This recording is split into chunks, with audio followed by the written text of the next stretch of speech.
to the Aphelios, you know, with Senna being banned away as well, there's the set in the Lee Sin that you were hoping to see, and you've already mentioned that set is that flex pick, so we can, you know, play, we can see where that's going to go. But yeah, you know, Caps, Aphelios, and first pick, what do you think? Honestly, I'm worried because it gives me flashbacks to Caps kind of running it down against Misfits. That was the champion, Aphelios. I think ever since then we haven't seen it back again, so I'm hoping the G2 practices a lot. At least Thresh is not banned because it's been replaced by the Syndra ban, so he does have that added net of safety, but it's very different to play like Ezreal. He doesn't have many ways of defending himself. So then the next question is, what duo lane does Kazi and Kaiser run? It was Misfits using the Xayah Rakan combination to punish Caps and Mickey. I think Caps went 0-8 that game, if I recall correctly. I mean, it was his cousin Craps playing, of course, but it still counts. And if this set ends up going top lane, Aatrox into set, that can be a very fun matchup. I'm excited to see Arome, hopeful to see Arome on something that's not a tank. You know, we talked in the last game how Arome's kind of been the weak side player for Mad Lions, so I want to see what happens. And of course, if that goes mid lane, then what will Perkz run into it? The solo lane stories are very interesting. In game one, I so badly wanted to get your take, Yamato, on the Perkz versus Humanoid, the assassin versus assassin, the mini game story that Perkz was talking about. Honestly, it's been very, very dull. No salt, no spice. It's just been Perkz picking standard champions into, of course, yes, standard champions too, but into tanks. It's not like this massive expression of individual skill, not an explosive 2v2 mid lane. It's been very one-sided on who gets to have the pressure. Last time we saw Perkz on the Rumble, just gets to push freely against the Ornn with the Jav and jungle. This time around, maybe Mad Lions go for another tank, because it seems like this is what Mad Lions have prepared coming into the series. Yeah, it definitely feels that way, and Jankos is going to have his jungle pool pinched. Rek'Sai gone, Gragas gone, Lee Sin is picked away. I mean, he's played the Karthus. I don't think that's what they're going to want to play. We'll see what direction he goes. The Yuumi denied for Kaiser, so Ezreal won't get that combination. And of course, a little bit of an insight. G2 not expecting that set to go top lane with the Gangplank ban. And we get ourselves another crazy flex here. Neeko locked in. I was not expecting a Neeko 10-6. Did you think Neeko was going to show up? Honestly, like I've been paying attention to like the Shy and Rookie's solo queue accounts, and they were both spamming a lot of Neeko. Neeko got some buffs in 10.5, I believe, and we haven't seen it show up yet. But into Aatrox is going to be fine early game, but then get kind of outscaled on side. I think the key thing is that Mad Lions are kind of lacking AD damage, so they're just picking the Neeko. It can go top. I don't think it's gonna go support. I think set is kind of locked in support already. Got it. So what's going to happen mid lane now? We've got every champion locked in, with the exception of Perkz and Humanoids.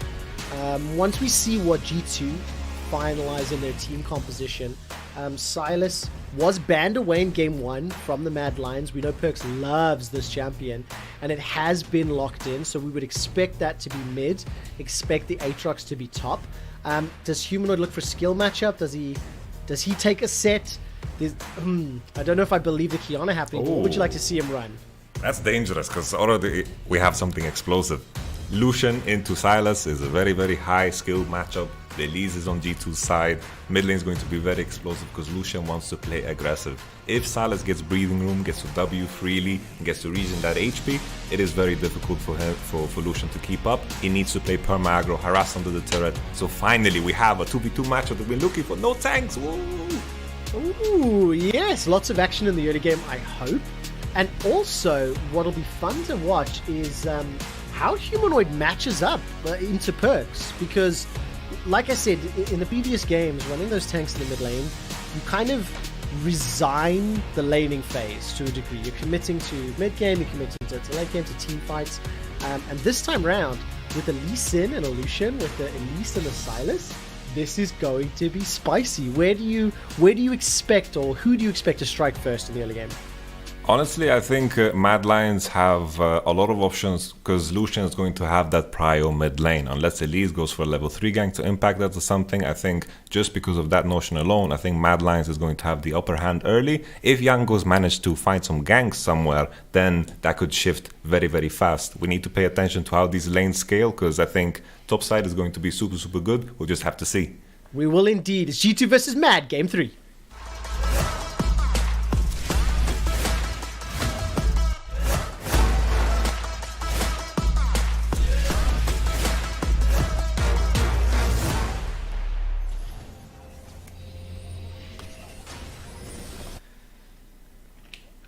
And welcome back, ladies, gentlemen, and everybody else as we jump into Game 3.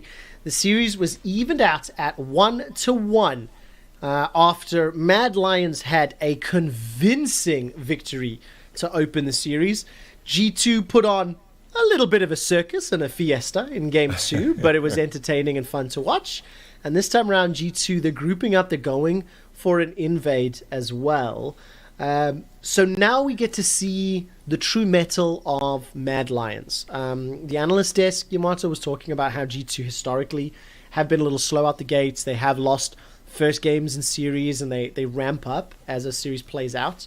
But this is our first viewing of Mad Lions, and the first time we've seen them lose a game. So how do they bounce back, and what is their mentality like? That's what I'm looking forward to watching. I love that they're going for something early game centric. They can't get away with playing something that kind of scales into mid to late game any longer because G2 tried to fire fast. This time around, in comparison to the last draft, there's actually a lot of options here for them to make plays. Ezreal and of course Sett, they can manage to maybe pick up kills on something that is, and Aphelios quite immobile. Mid lane, Lucian has opportunities to create priority and to pressure the Sylas. Top side, I believe that Nico is going to win early and eventually Atos is going to scale into the lane. The key thing though for G2 is the fact that Jankos is playing Elise. He needs to find action in the early game somehow with some clever pathing, some clever ganks, because otherwise I think Mad Lions can actually gain an advantage.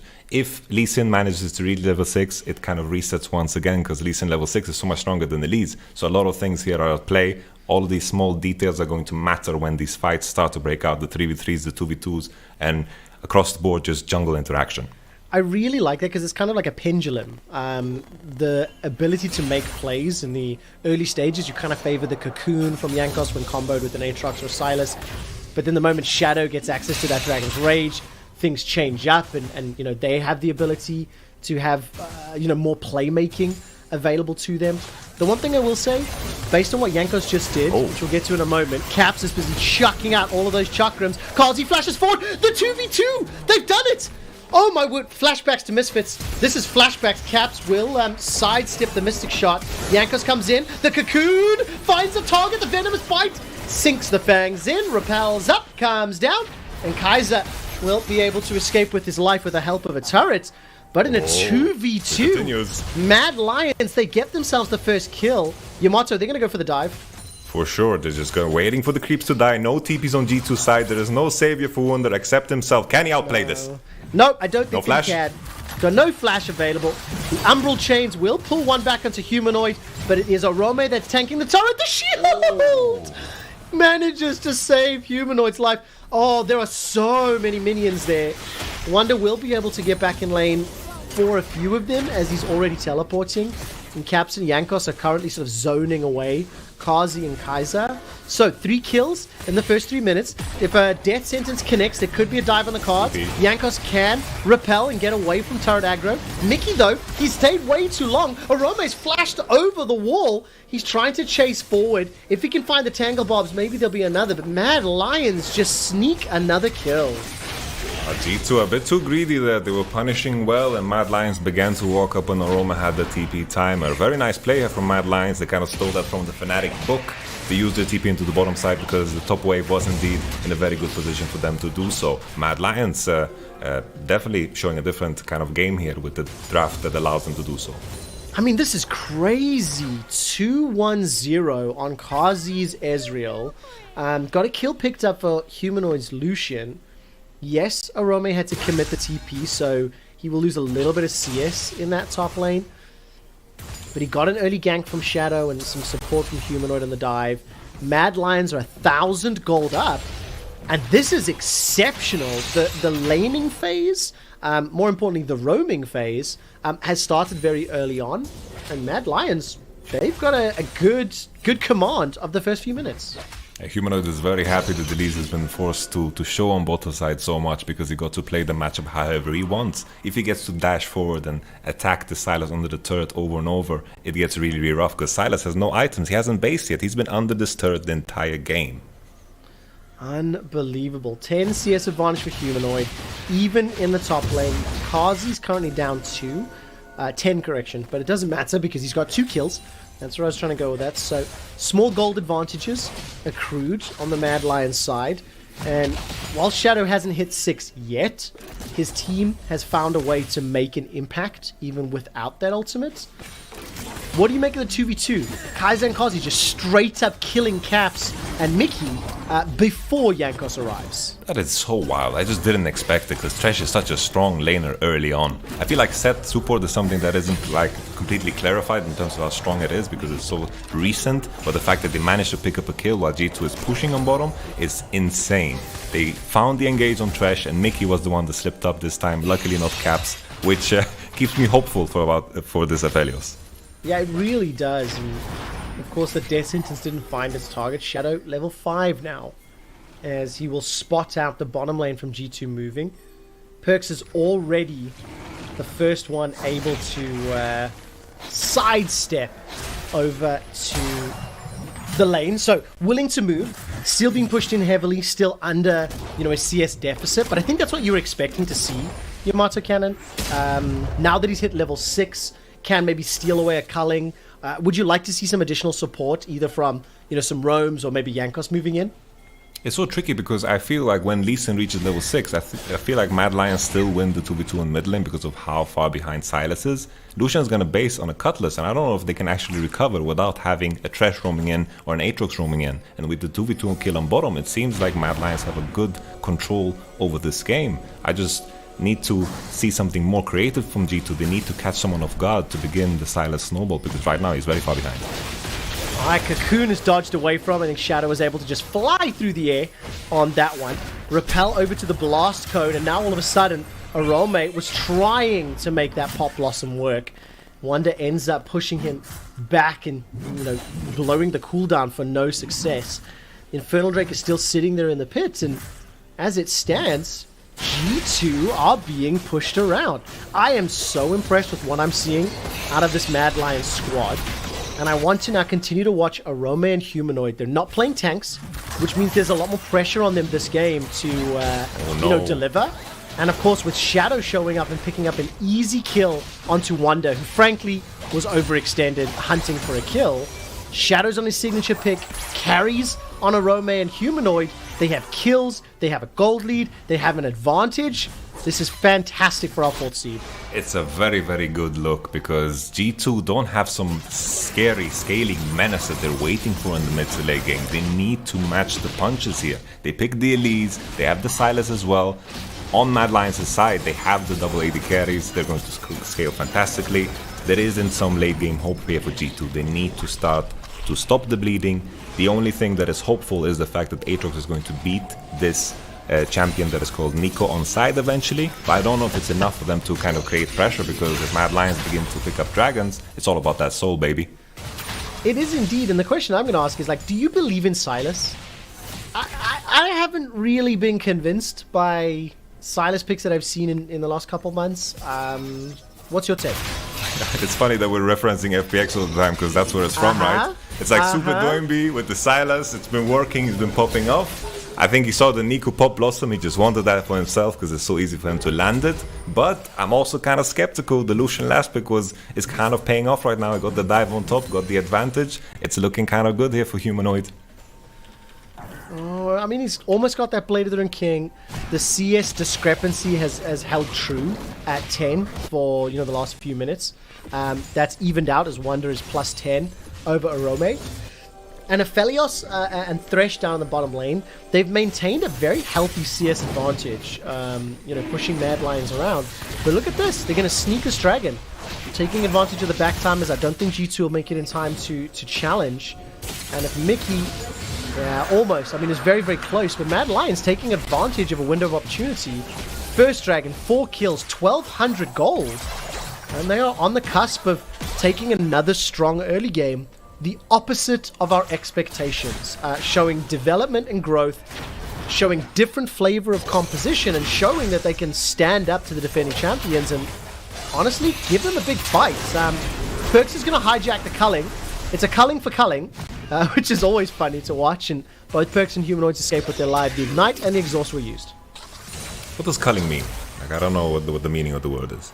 To cull something is basically to kill a lot of things quickly. You can cull off those. It's normally quite a scary term. You can cull off like a bunch of insects or plants or things like that. So because there's so many shots, the idea being each shot will kill something. So there are many kills, therefore a culling. And body slam in the bottom lane. 2v2 play, not able to pick up the kill. Caps. I was wondering if he was going to fire that Moonlight Vigil. He held on to it. And the True Shot Barrage almost takes Caps out. I think if that hadn't tagged Mickey, it may have had enough damage. Good fights in that 2v2. My goodness, shaved off Caps' invisible mustache there. It just kind of went straight off. It was kind of close. You kind of question, you know, if Kazi maybe had a pickaxe instead of a tear, maybe he would have killed. Who knows? Oh. Wow. Wonder once again getting hunted. The Pop Blossom catches him, and that's going to be enough. No, it missed! It missed! I really thought that was in range. The Tangle Bobs, they held him down, but the Pop Blossom just could not get there. Hextech Revolver is being set on by Arome, and now Perks has roamed up. Rift Herald is very, very low on HP, and now Kaiser starts to step in, step forward, and try to challenge, but that will be going the way of Mad Lions. They get the first Drake. They're going to pick up the first Herald. Blade of the Ruin King is completed for Humanoid, plus 25 CS and a kill in that middle lane. Mad Lions have all the tools they need to accelerate even further ahead. Very nice rotation there for Mad Lions, covering the Rift Herald play from G2, making sure that they are the ones securing it. Ophelia is very behind on tempo. He's not going to be able to take many third platings because Mad Lions are now walking on mid, can put down the Herald, can rotate in the bottom side. They are in a very strong position. Oh man, this is amazing stuff. The Rift Herald gets summoned. Plates there go, about to get bopped on by Shelly. Mickey, Yankos, Perks doing what they can, but they cannot stop it. Yankos gets jumped on. The rappel goes up. He can make it to the chickens. Lantern is available, but it went the wrong way. Mickey and Yankos not 100% on the same page. Sniped by Kazi. Kazi is having a fantastic series so far. His Callista in Game 1 was great. His Ezreal in Game 3 has started off fantastic. And Mad Lions are pulling further and further ahead. Honestly, Kazi making me regret my MVP choices, because I think, not MVP, but the top All-Star teams, because Kazi is making a case for himself in this series. He's playing insanely well. The Callista game was Smurf. The Ezreal game is also Smurf. The banana lands on Yankos in the end. The Lantern kind of coordination with the repel was kind of poor, but then we have the banana. Oh! Potassium. In the mouth. Huge props to the Observer team. That was some slick replays. But I mean, you know, when you eat your fruit and veg, you step up, you deliver, and that's what Kazi's doing. It's the potions you put inside you that level you up, right? And Mad Lions are doing yeah, that was so lame, I'm sorry. But it's really weird because I'm one of those guys that jumps on a bandwagon real quick, right, and gets real hyped. There's this voice in the back of my head, Yumata, that's like, what if they do it? What if Mad Lions keep playing this way? Like, it's becoming more and more believable that they could upset G2. It's super believable. Honestly, we saw it in the first game. This game, G2, their composition isn't something that does incredibly well in the mid to late game. G2 need to show us that cleverness that has kind of given them this reputation of, you know, always putting that shock on you. But right now, Mad Lions are going blow for blow. Yeah, they are. Stolen culling from that hijack will get some damage down to Humanoid, neither of whom are level 11. And now Arome, he's going hunting. So, looking for a target. Flash away from Perks. The Super Soaker doesn't slow anyone. Kaiser's looking for a target, and he will be able to pull back. Shadow still got the kick, but he doesn't have a target to find. The Mad Lions are on the hunt. They are looking for targets to kill. And as it stands, 2,500 gold. Shadow still got the kick available. If he finds Caps, he will go down. The key thing to pay attention to is the fact that Wunder does have TP advantage now. If they manage to outnumber somehow, that's a way for G2 to get back into this game. But looking at the lane pressure with the mid tower being gone now, the Thresh Lantern becomes a lot more meaningless. All of a sudden, that space that Affiliates wants to have in order to contest the mid prio doesn't exist. So all the pressure lies in Mad Lions' hands. They win the side lanes, they win the midway prio. G2 need to find a way to break that with this TP on Aatrox. Wow, good luck with that. Humanoid takes another tower. Plus 40 CS. 101 on Lucian. His bot laner is 3-1 on the Ezreal. And Mad Lions at 15 minutes have got a Mountain Drake, have got an Infernal Drake, and the Cloud Rift has just spawned. So now they're going to start pushing all the way forward. I mean, what champion was Jankos playing again? Was it Evelyn? Because I haven't seen much of him, Yamato. Honestly, it's very true. Very, very true. You know, he hasn't been given the greatest lanes to work with. Everyone on their side of the map kind of gets pushed in, and then when G2's bot lane also kind of die in the 2v2 scenario, it also becomes trickier. So I have to give some leeway to Jankos, but I'm with you. Elise needs to snowball. Yeah, absolutely. Elise and Lee Sin going toe-to-toe in the river, once again being forced away. Every time Jankos tries to pick a fight, Mad Lions are there. It feels to me like they're reading Jankos like a book. I think that's the third or the fourth time that Jankos has made his way top. Either Wonder died before Jankos could get there, or Jankos just gets caught in the river and has to repel to the blast cone. It's a very smart play from Mad Lions because they know the thing we know. If they are playing into Wunder, he can't TP into the fight and create a man advantage. That's the key thing. They keep pressuring mid into Wunder's side. They keep even numbers. In even numbers, they are stronger. And that TP disadvantage just doesn't matter. Silas is going to pick up some CS from bottom side, but that also just doesn't matter in the long run. Oh, he rolled a natural 20 and Humanoid does not die in the side lane. He flashes forward looking for a kill, steps into the box. Unfortunately failed. No, he failed the reflex save, okay? He rolled a natural 20 on the first, and then on the attack roll, missed it. True shot barrage goes right between Jankos and will not be able to find a target. But that was bold. I mean, Humanoid was feeling something and it didn't work out. That was bold. That was a bold eagle. You're spreading his wings right there. You can't get more bold than that. You're just flashing in when there's 3 members. You survived the gank. You should be happy. You should be celebrating. Natural 20, as you said. And then you just went for the gamble again. Crazy. Yeah, absolutely the case. Now Perkz in the top lane. He's managed to hijack the Dragon's Rage, but he just gets slam dunked back under the tower. Kaiser is on the board with his first kill of the game. Got himself that Giant's Belt to back up the Chain Vest. And honestly, again, it's Mad Lions that are making the plays, but you have to call out the fact that they're only 1,000 gold ahead now. It was a significantly higher percentage earlier in the game, 28.5k to 29.5k. But we're moving into this mid-game phase. You've already talked about the expectations on the side lanes. So what do you want to see G2 play and do? It looks like Caps is going to be able to flash away from the Pop Blossom, but he will get run down here from Kazi. Kazi decides not to chase further as Caps was able to escape thanks to the flash, the heal, and the flamethrower. What does Cap say to the God of Death? Not today, because he should have died. He should have died there. My goodness, he got caught. Mad Lions just went for it. It's just such a usual characteristic with G2 is to have a point of pressure in the game, but this time around they don't, and that's when you begin to see this G2 that is kind of in disarray. They are so good at spreading pressure, but when they need to generate it out of nothing, that is a whole different question. You know, they aren't Houdini, they aren't David Blaine. I can't think of more magicians. They have more magicians, Trevor? No, unfortunately not, but you got the good ones. Houdini and David Blaine are pretty epic, yeah. They aren't those magicians. They can't. I can't remember the guy's name who's in Magic for Humans. I can't remember his name though. But Magic for they can't Humans? make something out of nothing. So what do they do then? How do they create pressure? They're farming well. They're only 1,000 gold down. They do have tools, but they're just not finding windows. As I say that, Jankos obliterates Arome. Like that is shocking. That was a showcase, you know, you just put the Elise on side, hide in bushes and try to snap before the Mad Lions rotation comes in, because this is the way to do it. We've been talking about Mad Lions and their isolated deaths. Oroma and Humanoid, they are the kings of it. Get Shox into the cast because she just told me that David Copperfield, aka Jankos Elise, just made Arome disappear before our eyes, like magic. Thank you for that one, Shox.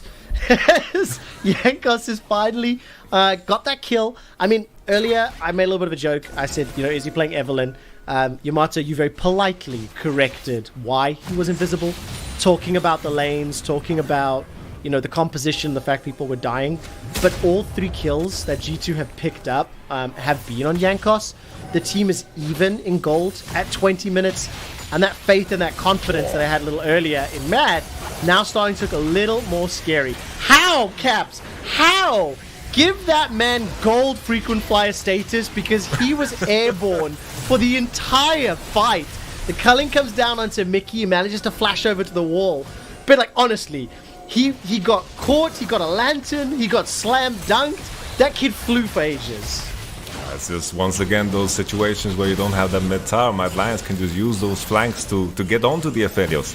He's a champion that requires a lot of defensive options from his team. The lantern's just not enough to get away from all of these magical spells. We see it once again. Caps tries to walk up, but honestly he needs to be at his second turret because Shadow, he just snaps at you like a snapping turtle. Boom. And there we have the freaking flyer might being used. Following the auto that finally took it down. Oh man, that was awesome. So that's going to be Caps' first death. The God of Death got him right now. Mad Lions are on sole point at, 25 minutes. The moment that spawns, G2 have to pick that fight. Because honestly, you do not want the Cloud Soul on a team with Lee Sin, Nico, Lucian, Ezreal, Set. Like, that's arguably the most impactful soul that Mad Lions could get with their composition that wants to be mobile and run around. It's usually people hate the Cloud Drake, right? For good reasons. But when you have a champion like Nico, as you mentioned, gets that move speed when she pops the Pop Blossom, is crazy good. Lisa with more kicks, Ezreal synergized with cooldown reduction so well. Many good synergies here with the Cloud Soul.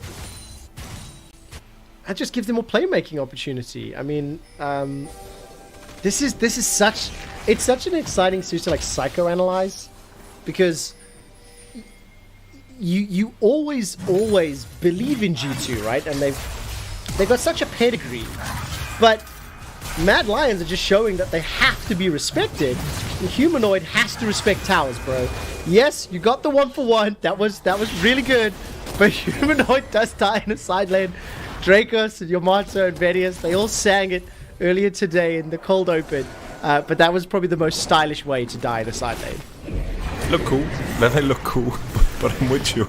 The turret shots, he needs to calm down a little bit. He's building an advantage. He has the pressure. He needs to accept those small victories because that's enough to win playoffs matches, I feel. Ooh. All right. Engaged from behind. Perks manages to steal, or he had the Pop lost and stolen. Won't be able to find a target. Very good death sentence from Mickey. Kaiser all of a sudden being burned down with a lot of autos from Aphelios. Perks looking for another. Jumps in, lands the chains, and that's the combination that G2 are trying to string together. The kill was secured by Caps. The third tower was secured by G2, while Mad Lions secure a trade of their own in the top lane. 5 kills to 8. 2.5 minutes until the Cloud Drake spawns, and Baron is already on the cards. Pop Blossom is available for Aroma. He may need it. Super Soaker goes out.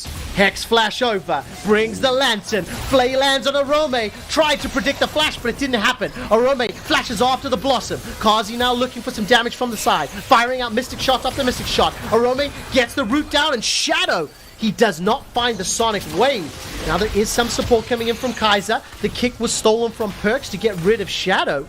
Mad Lions are now on the back foot. Mad Lions are being pushed away.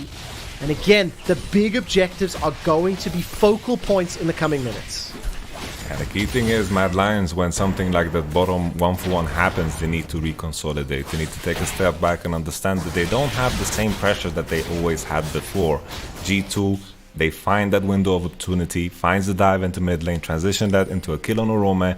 G2 is the team that always punishes you if you make mistakes. Mad Lions need to keep taking it slow because they still have the pressure in the lanes. Aatrox might win against Nico, but I don't think that's big enough for G2 to spread that pressure onto the map. Next Cloud on the case in 1 minute, that's what I'm excited about, Trevor. So how did G2 then find this pressure points? I know you mentioned that they punish mistakes from Mad, right? And you can see that in the plays. But it felt like Mad Lions were in control for 20 minutes of the game. And now G2 have just found avenues, back in, and they seem to be dictating the flow of play. feel like if anything's going to happen, it's just Aatrox trying to find space through a flank. Sylas needs to also flank, but it's so difficult when he's losing side lane. I think it's all about Aatrox just pushing all the way into bottom, coming from behind with Elise, and then maybe killing like Elite Solution in a one-shot. Well, definitely the case. Let's see what happens, whether or not they can. Shadow's looking for the kick, doesn't go the right way. Humanoid dashes over the wall, culling is available, and a lot of shots connecting onto Mickey before the death sentence ends it. Now Wonder and Perks coming in from the side. Pop Blossom has been hijacked, and G2 may want to drive that right into Mad Lion's back line. 20 seconds for Cloud Drake. Where should I keep my eyes at this fight, Yamato? I think it's all about Aphelios positioning. If he can stay alive and DPS these targets down, then all will be good. Oh, Kaiser gets caught up by the cocoon. He's been instantly blown up. Pop Blossom will buy some time, but look how much damage Perks has taken. True Shot Barrage is still available for Kazi, and look at that. Arome's Shadow is moving all the way forward. If they go into this Dragon Pit, True Shot Barrage should be able to do a lot of work. It's a 4v5. The Spooky Ghosts are flying and tagging their targets. True Shot Barrage go forward. Not going to be enough to steal it. First Dragon of the game for G2. That's a hop over the wall from Wanda. And Jankos is on another killing spree. 4 kills to his name. G2 get the Dragon, get the kills, get the lead, and they get the hell out. They get a couple of kills. I think the key thing for G2, if they want to begin to win fights further and further, they need to pump as much money into Aphelios as possible. He's going to be the big carry that will be the difference maker. Mad Lion still with that mid-turret advantage. I still feel like it doesn't change the pacing of the game here. They still are going to be the team that can walk up further on mid lane because of those glacial augment abilities from Orome. I think it's easy for them to gain that mid pressure.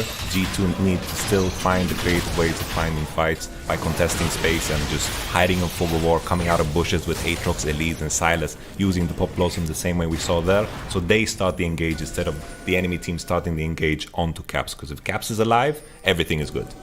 Yamato, this game is so tense, and I have seen moments, multiple moments this game where Caps should not have been alive. He escaped by the skin of his teeth several times, and now Shadow's going hunting. Where's the support? He's got Orome coming up from behind. Shadow's got the kick, has got the flash, is looking for Perks. Orome comes in, doesn't find the root. Perks steals the Pop Blossom. That will buy some time. The Mad Lions will be happy with this. They get the teleport out of G2. We're 27 minutes into this game, and frankly, neither team is in control. We have had a pendulum swing back and forth with Mickey, you so fine. Flay over the wall after Hex Splash into Death Sentence, but now all of a sudden Wonder's overcommitted. There was no more support. Mickey, you blew my mind because you baited Wonder into his death. They didn't know Mad Lions were there. Yes, it looked so pretty. I was with you. I was like, ooh, spicy with the Hex Splash. But then it's just Aatrox went go, and it was not the time to go. No, it really isn't. And I love what I think the analyst desk, I can't recall if it was Indiana or an Andy, that was saying Mad Lions and G2, they make some bold calls, and those calls sometimes go awry. We've seen that this series already. Jankos chucks out the cocoon, finds one, and that's going to be an easy kill onto Orome. The team tried to recall, and he was the unlucky fish in a barrel that got shut down. 40-second death time is massive. But yeah, like some slightly bold, slightly crazy calls. And this game's slower paced than the two previous. But again, you don't really know who's going to come out on top, because it comes down to how these fights are playing out. And we just have to wait for the next big objective. It's just both teams trying to squeeze as much as possible, taking that extra CS, maybe getting caught. Sometimes it works, sometimes it doesn't. Everyone's being kind of greedy in their own way. It's crazy, the implications for this. All the other teams watching this and thinking G2 will just stomp it because that's what they are used to. But Mad Lions now 1-1, looking to take it to 2-1. That is just crazy to imagine in the first place. I bet all of the teams that are watching this are super scared. Yes, I mean, people watching this at home might be fooled into thinking they're watching an episode of Penn and Teller's bullshit, because the episode header is Mad Lions takes down G2, and what's everyone's first response going to be, right? But I'm believing it. I'm seeing it. I'm not afraid of this G2 right now. They got a massive advantage in game 2 with an early game composition that they played exquisitely in the early game. But let's not kid ourselves. There was a little happy towards the later stages and a little bit interesting. Mad Lions, 30 minutes in, even on gold, soul points 1 minute away from the next cloud. Taking a look down the items, stopwatch as well as Spooky Ghost and Super Soaker for Arome. Blade of the Rune King, Essence Weaver, Phantom Dancer for Humanoid. He's going to get close to that Infinity Edge as well. And 3 items for Kazi. I mean, that comp is online, and they've shown they can team fight and beat G2. G2 have some good itemization, considering they are buying a lot of armor. Orome being the sole magic damage dealer is not going to be that dangerous. I think this is a good time to fight. The only tricky part that Stylus doesn't have is Luden's Echo. Mad Lions have a better position coming into the Drake though, because now they're hovering into that bottom side. I think positioning is going to win everything out here. Oh, really nicely done from Arome. He sneaks his way into the alcove, roots up Jankos. Now Kazi's the one that's going to get exhausted down. Perks has hijacked that Pop Blossom. Jankos is running for his life. He's going to get taken out by the rookie. The man that's looking for Rookie of the Split. Voting is closed, so this game isn't going to count. But he's on a signature pick. His Lee Sin. And it is showing up 2-0 and 4. Game 1, Shadows Gragas. Very, very impressive. I think he conceded 1 death. Soul will be picked up by Mad Lions. Baron is being, I don't even say threatened, but is being defended by G2. Mad Lions have arrested control of the game. My goodness, this Cloud Drake and the Cloud Soul, you said it, Trevor, with these champions, it's giga dangerous. Baron's gonna be the key objective. Oh, okay, they're going. No, okay, I mean, let's be fair, right? Aphelios can melt Baron very, very quickly. There's no vision here. There's enough, survivability with those lanterns and the turret. I mean, are they going to finish Yamato? Honestly, it's looking quite close. Lee Sin is all the way into his base. I feel like Kaiser needs to jump in here and maybe delay some time. 6k, 5k, it's very, very far away, this Lee Sin. They're going to take it. They're going to do it. They're going to do it. 3k, nobody's there. Mad Lions are late. No true shot barrage. No ability to steal. Soul is picked up by Mad. Baron is picked up by G2. Mr. Analyst Mebdi, which do you prefer? Honestly, I feel like this Nash is not going to be big enough to kind of impact the game in any shape or form. G2 don't have the best siege composition. Mad Lions have that Soul Drake, which is going to impact the fights more. Sure, you get a little bit of stats with Baron, but Baron is all about that sieging power, and this is not a game about sieges. This is all about those fights. It really, really is. And now let's see what Humanoid can do. He steps forward, instantly gets caught by that death sentence. Culling starts to channel down Capped, survives again by the skin of his teeth until Shadow steps in. Kill is secured though by Kazi. That's Perks going golden thanks to the Hourglass and buying time. Pop Blossom is stolen the hijack, locks him down. Perks gets 1 back. The shield and the chains and the heals are doing work. Kaiser goes golden, and that support set simply cannot stop G2. 2 members die on the side of G2, but 4 are quashed from Mad Lions. Wow, this is what a crazy fight. It just started with the snap. They saw Caps and they went all in, but I feel like they kind of overextended. Humanoid committed, Kazi committed, they got flanked by the Aatrox. I love the ending there. Shadow 2 times in a row now, just stomping on the spider, showing, always the jungle ego having this effect in the game. I love the kick in the end to just finish it off. I'm hoping we have a replay of this fight, because honestly there was a lot to break down. Yeah, sending signals on Shadow's side, but again, Cap survives for so long. Like, if he died a few seconds earlier, maybe that fight can change a little. You've got to spend a little extra time focusing him. Just as I buy into the mad hype train, just as I think they're going to take the lead, G2 come right back into it. So the key thing is, Mad Lions, they are committing with Humanoid first. Face first, Kazi is also in a position where it's difficult to commit. Very nice flash from Caps is buying time. But pay attention here to Elise's position and also Aatrox's position. Kazi is cut off, Humanoid is fighting against Perks, and Perks showing everyone why everybody kind of hates playing against Silas. He survived for so long, W after W, he's to 600, it's absolutely crazy. On the top side we see Kazi fighting against Aatrox because he was in that horrible position.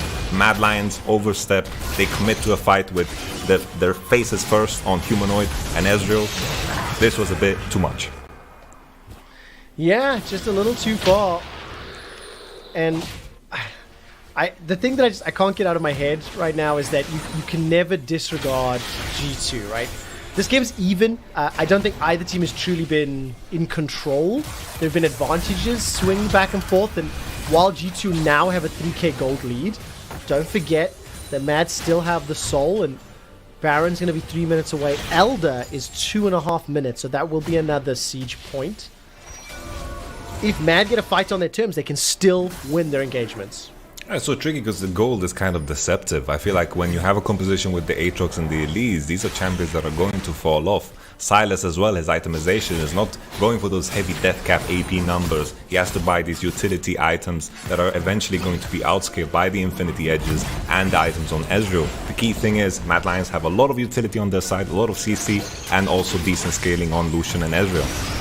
Well, great death sentence onto Shadow, forces him to break the stopwatch, but here comes the engage, the slam dunk from Kaiser. Where's the support man? The rest of the team's late to the party. Finally, Arome rocks up, but he may not be in time. The Pop Blossom, not going to get used. I really wanted Arome to go in. He held on to it, did not go for the juicy target that I wanted, and that means that Mad Lions lose Kaiser, lose control of the Northern Quadrant, and G2 are now pushing into Mad Lions territory. It's very important that Shadow begins to look for some flanks, because that Lantern is doing way too much work for Caps. They're trying to go head first into space where they don't have vision, but they need to play on the space where they actually do have vision. Vision decides these fights.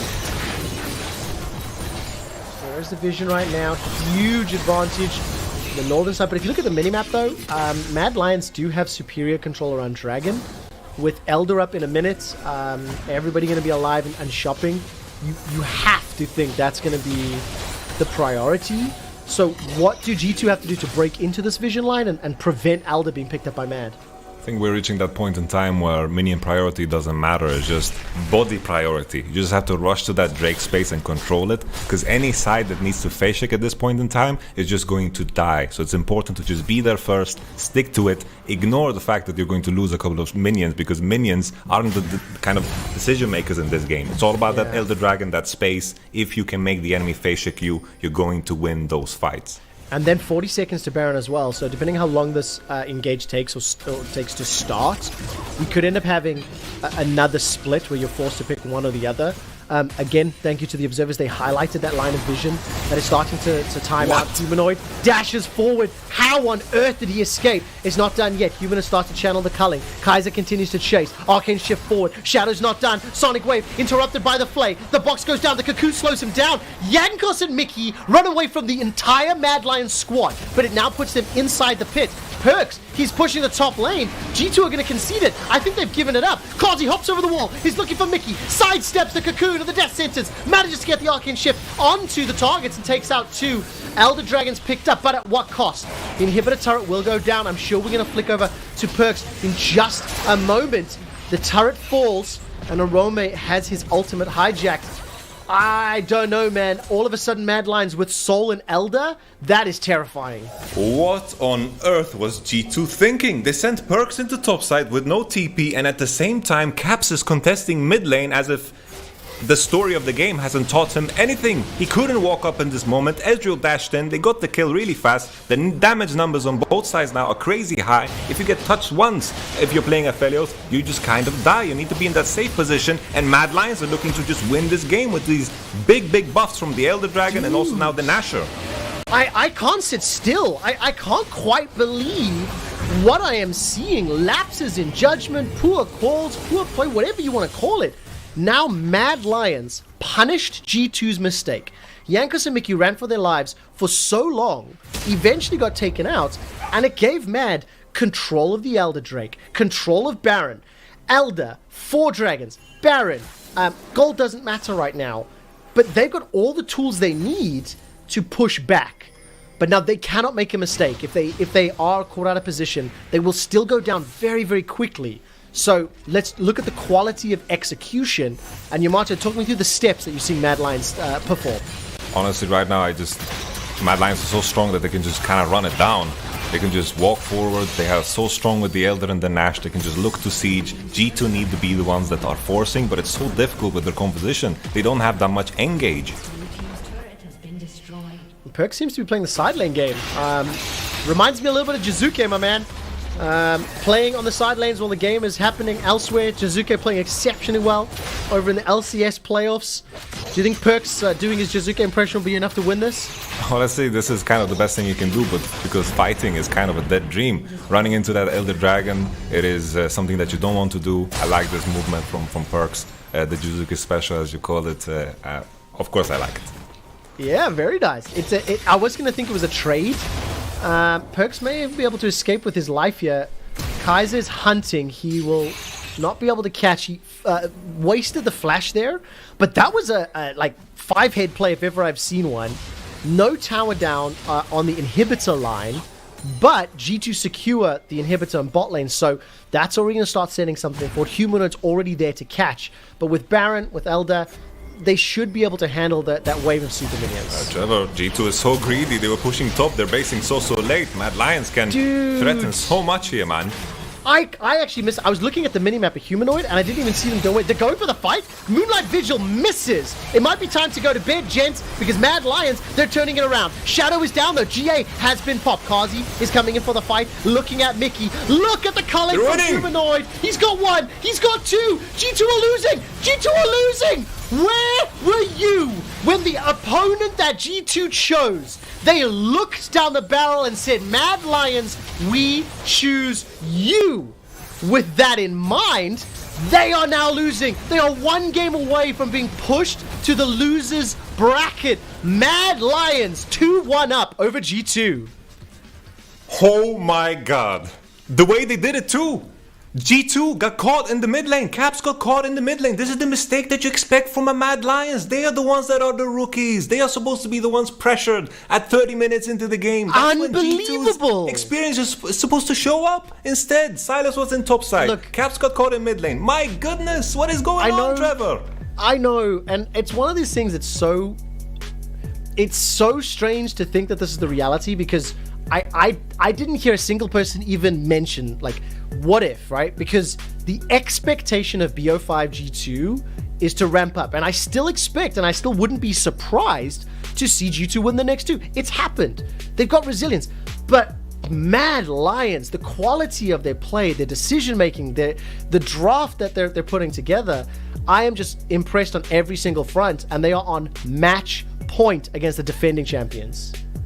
It is just nuts. I can't believe we're here. And the fashion that Mad Lions is playing with, they're continuing with that energy they had when they played against Origin. It's no longer the comeback kids. It is from minute one, action, action, action. They hold on to it and they snowball the game.